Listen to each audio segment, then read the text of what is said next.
Tu étais dans quelle classe? Bon, ou bien quelqu'un n'a jamais demandé ta main. Je vais dire ça autrement. Quelqu'un n'a jamais demandé ta main en mariage. Plusieurs personnes ont demandé. Plusieurs personnes. En terminale, un enseignant a demandé ta main. When you were in upper seat, did somebody ask your hand in marriage? Mais tu ne te souviens plus de son nom. And you can no longer remember Ça his fait name. combien d'années? It has been for how long? 14 ans. 14 ans. 14 years. Qu'est-ce qui s'est passé entre vous? What happened between you? Il m'écrivait les lettres et après on a perdu contact comme ça. Il a demandé ta main en mariage. He asked your hand in marriage.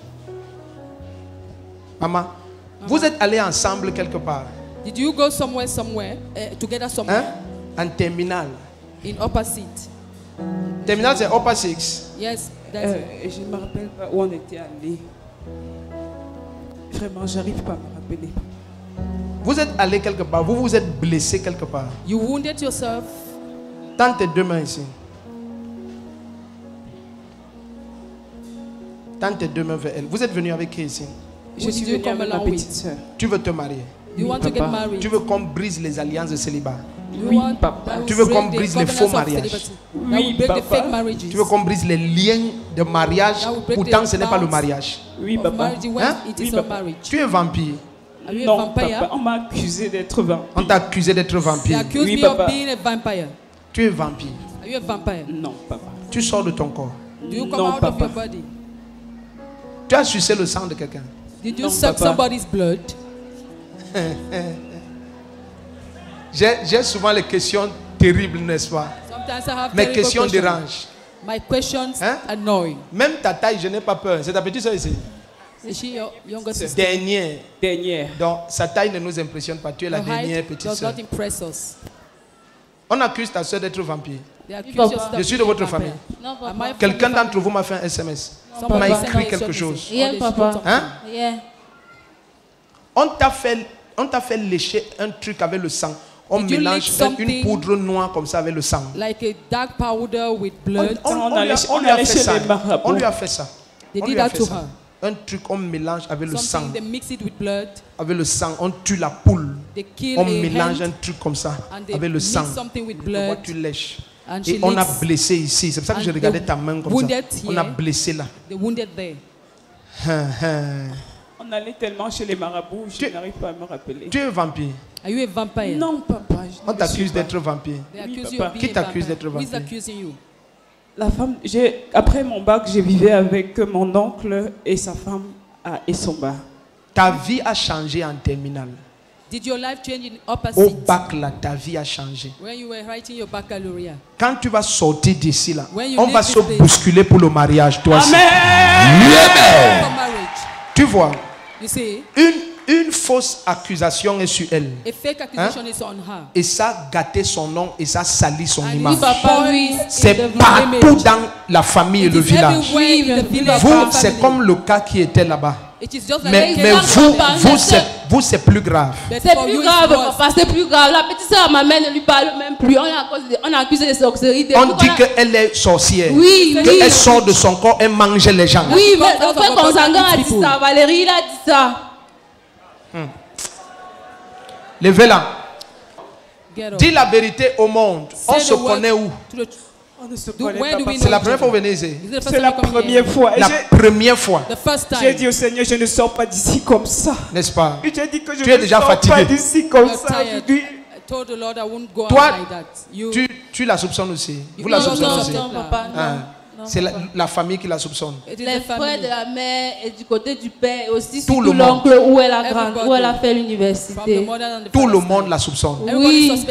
Mais la mère d'une de ses élèves au lycée allait chez le marabout avec son nom parce qu'elle lui prêchait l'évangile. La mère de son élève. Oui, papa. Et allait chez le marabout. Et le marabout a dit qu'elle est compliquée aussi. Je ne sais plus la suite. Je ne connais plus la suite, papa. Dans tes deux mains. Regarde. Quiconque veut détruire ta vie, la personne va tomber à ta place. Maman, quand tu sors d'ici, quand tu sors de cette salle, c'est parti. Ça va devenir comme si c'est maintenant qu'on te voit. Amen. Parce que le voile qu'on a placé sur toi, j'enlève ça maintenant au nom de Jésus-Christ. Le premier qui dit un amen comme l'Éternel, le voile est ôté.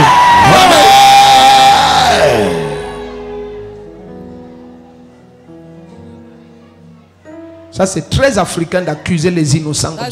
Levez-la. Mais moi, je veux vous poser toujours une question. Vous êtes sûr qu'on ne s'est pas vu quelque part? Vous n'avez pas fait le SMS, WhatsApp, hein? Non, pas. Facebook, jamais. MTN, Jamais. Twitter. Je regarde seulement la télé. Oui, peut-être c'est à la télé qu'on a parlé. On ne peut pas parler à travers la télé, papa. On n'a pas parlé. On n'a pas parlé. C'est fini aujourd'hui. Tu as?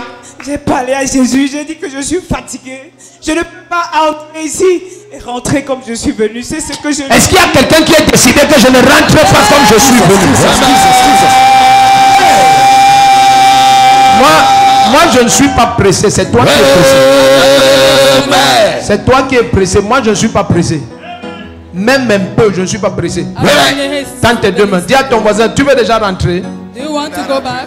Moi, je ne suis pas pressé. I'm not in Moi, a je ne haste. suis pas pressé. Tends tes deux mains ici. Stretch your two hands here.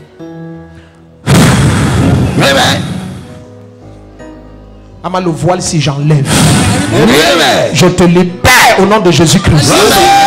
Levez-la. About to stand.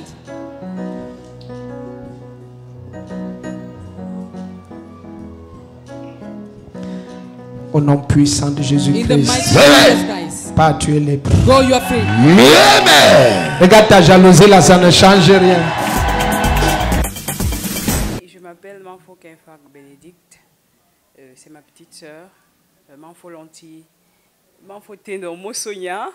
Elle est étudiante à l'université de Yaoundé. Moi, je suis enseignante de profession. J'enseigne au lycée de Bansouambri. Et comment j'ai connu Revival Channel, ça fait plusieurs mois. Ça va déjà même à 1 an. Et j'avais acheté, on appelle ça le plateau. Et puis, il y avait cette chaîne-là qui passait. Au départ, je n'aimais pas regarder cette chaîne-là parce qu'on parlait fort là-bas et puis ça me faisait bizarre. On n'était pas habitué à ce genre de choses. Mais à la maison, les enfants regardaient. Au fil du temps, j'ai commencé aussi à, par curiosité, regarder. J'ai vu qu'il y avait des choses formidables là-bas. Et j'ai commencé à m'y intéresser. C'est comme ça que j'ai connu Revival Channel et les prophètes Rodrigue et Ben Defo. Et ce matin, hier j'ai voyagé de Bafoussam, je suis arrivé ici ce matin pour gérer un problème. Je suis arrivé à 5 heures et avant 6 heures, je m'étais déjà préparé pour venir ici parce que j'ai dit ce que j'ai regardé à la télé, il faut que je vive ça en direct aujourd'hui même. C'est comme ça que je suis arrivé ici ce matin. Et le Seigneur vous a accordé la grâce de le vivre en direct puisque le Seigneur, par son esprit, au travers de son nom, le prophète Rodrigue Ndefo, vous a localisé et il vous a parlé de cette situation qui pour vous était assez difficile. Est-ce que vous pouvez le dire, nous le rappeler pour que nos téléspectateurs sachent de quoi il s'agit exactement? Effectivement, avant de venir, j'ai demandé au Seigneur, j'ai dit au Seigneur, pendant que j'entre ici, je ne veux pas rentrer comme je suis venu. Et à un moment donné, j'étais toujours dans la prière. Je disais, Seigneur, ne me traverse pas. Je disais au Seigneur, mon cas est très urgent. Et je me suis prosternée, je me suis couchée au sol. J'ai dit, Seigneur, je ne sors pas d'ici comme ça.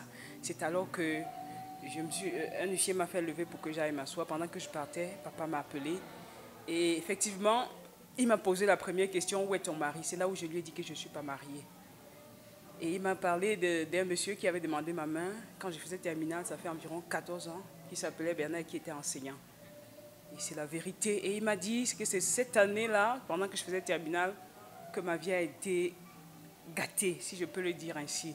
Il m'a dit qu'on avait mélangé quelque chose avec le sang de la poule et que j'avais léché comme ça. C'est ce que j'étais allé faire au village dans mon village à Banga. Ma grand-mère avait dit à mon père qu'il fallait que j'aille faire ce genre de choses. Je ne connaissais pas le Seigneur, nous sommes allés faire ça. Alors, ça veut dire que vous confirmez cette prophétie? C'est la vérité, je confirme. Je confirme. Et il m'a demandé, posé la deuxième question, tu es vampire? J'ai dit non. Et puis je lui ai répondu qu'on m'accuse d'être vampire. Et c'est alors que ma soeur a témoigné qu'effectivement, dans toute la famille, on m'accuse d'être vampire, d'avoir mangé les gens. Vous confirmez, je vais poser la question à votre petite sœur, vous confirmez tout ce que votre sœur est en train de dire en ce moment, ce que le prophète Rodrigue Ndefo a révélé sur elle particulièrement, d'être accusée d'être vampire et aussi par rapport à ce côté marital. Elle n'est pas mariée, elle a sa vie à chambouler lorsqu'elle était en terminale et ainsi de suite. Oui, tout à fait. Elle n'est pas mariée, comme le prophète l'a dit. Et pour ce qui est du vampirisme, effectivement, dans la famille, on l'accuse de vampire et autres, entraîne son nom chez les marabouts et autres. Et tout ça, c'est la vérité en fait, oui. Est-ce que vous savez pourquoi on vous accuse d'être vampire? C'est l'année où j'ai donné ma vie au Seigneur qu'on a commencé à m'accuser d'être vampire. C'est cette année-là. Et j'habitais chez ma tante, chez mon oncle, ici à Yaoundé. À l'époque, j'étais à l'université. Je suis entrée à l'école normale. En 2011, j'accepte le Seigneur Jésus-Christ. Je commence à marcher avec lui. Quelques temps après, tout a chamboulé à la maison. Et on m'a chassée de la maison comme une voleuse. C'est longtemps après que j'ai appris au village qu'on avait dit que j'avais mangé son épouse et que j'avais même confessé. Voilà d'où part le problème. Et aujourd'hui, le prophète m'a dit que c'est fini. Que le Seigneur est sur mes lames et que je vais me marier. Et je crois au nom de Jésus-Christ que je reviendrai ici témoigner. Amen. Mais dites-moi, vous avez dit au prophète que c'est la première fois que vous arrivez ici, au camp international de la communauté missionnaire de Réveil. Vous avez toujours suivi tout ce qui se passe ici via Revival Channel. Mais comment est-ce que vous vous êtes senti lorsque le prophète vous a parlé de toutes ces choses intimes à vous, des choses que il n'y a que, je pourrais dire, pratiquement ceux qui sont très proches qui le savent. Comment vous vous êtes senti? J'ai senti ça comme une réponse de Dieu. Parce que je savais déjà qu'il était un homme de Dieu. Beaucoup de gens peuvent douter, mais j'ai déjà déclaré aux gens qui sont autour de moi que cet homme, is a real man of God. Et j'ai déclaré. Donc quand il a parlé comme ça, j'ai confirmé et je rends grâce à Dieu, c'est tout.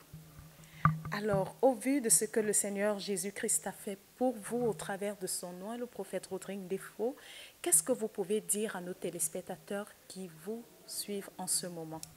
Je n'ai pas envie de choquer quelqu'un. Je veux que les gens au Cameroun cessent de mal parler des prophètes de Dieu. Je veux confirmer que le prophète Defo Rodrigue est un envoyé de Dieu. Des personnes sont tellement orgueilleux parce qu'ils sont dans leurs églises depuis des années, ne veulent pas croire qu'il y a des hommes que le Seigneur peut élever au-dessus d'eux. Moi, je crois que c'est un homme de Dieu. Que ceux qui me regardent à Revival Channel, qui cessent de critiquer, de condamner les prophètes, qui ouvrent leur cœur au Seigneur. Le Seigneur va faire des merveilles dans leur vie comme il a fait pour moi. Merci. Je vais donner le mot de fin à votre petite sœur. Oui, comme ma grande sœur l'a dit, on exhorte tous ceux qui regardent Revival Channel et qui ont encore des doutes que réellement il fait des merveilles, même à travers la télé. Quand j'étais encore à Bafoussam, oui, lorsqu'il dit touchez votre écran, vous aurez des percées financières, justement. J'avais vécu ça pendant les vacances quand j'étais à Bafoussam. C'est la vraie vérité en fait. La vraie vérité. Merci beaucoup, bien-aimés. Vous êtes bénis. Le Seigneur vous amène de gloire en gloire supérieure. Et surtout, nous vous attendons ici pour ce témoignage, ce glorieux témoignage. Vous êtes bénis au nom de Jésus. Amen. Merci. Amen.